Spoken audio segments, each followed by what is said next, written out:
Mais si on peut désengorger les villes, ça coûte cher, à tout point de vue. Le bruit, la pollution, les embouteillages, l'espace qu'on doit consacrer à des entrées d'autoroute, si on peut économiser ça, alors...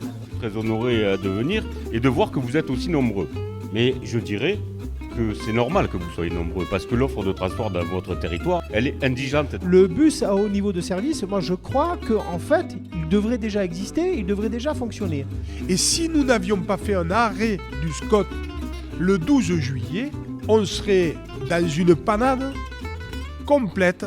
C'est penser les mobilités en termes de système, c'est-à-dire comment dans un système donné, on laisse la possibilité aux citoyens, donc aux usagers du transport, à organiser, parce que l'infrastructure le permet, leur propre modalité de transport.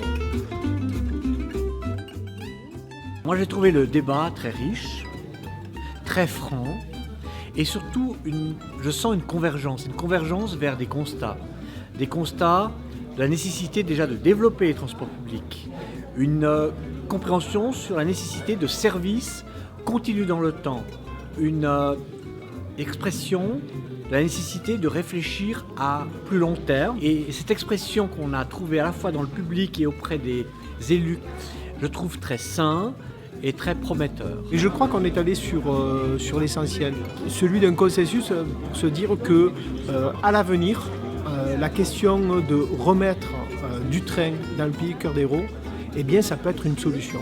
Pas la seule, mais je crois que au fur et à mesure dans les discussions, ce qu'on a pu entendre de la part des décideurs, mais aussi de la part du public, qui a cette attente que le train peut revenir en cœur d'héros.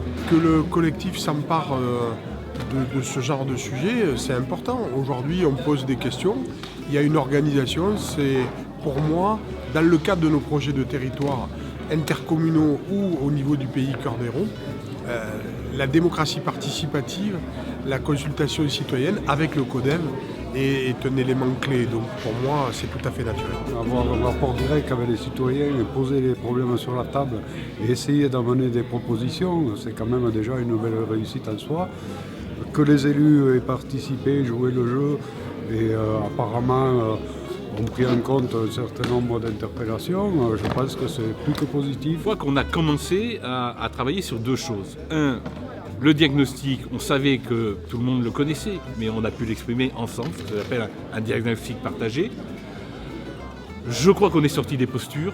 Moi, je craignais tout à fait au démarrage. Eh bien, on est sorti des postures et je crois que c'était très important parce qu'au bout du compte, la question de l'amélioration sur les mobilités, sur les transports en cœur d'héros, elle va être l'affaire de tous. Et si les élus commencent à se rencontrer, à travailler ensemble, à entendre les citoyens sur leurs problématiques directes, concrètes, je pense qu'on est déjà dans la démarche où on peut avancer. Puis le troisième point, c'est qu'on commence à ne plus opposer le court, le moyen et le long terme, très bien. C'est-à-dire qu'on se met en perspective et je crois que de ce point de vue-là, l'exemple de la Suisse nous a permis un peu de prendre de la hauteur sur nos problématiques.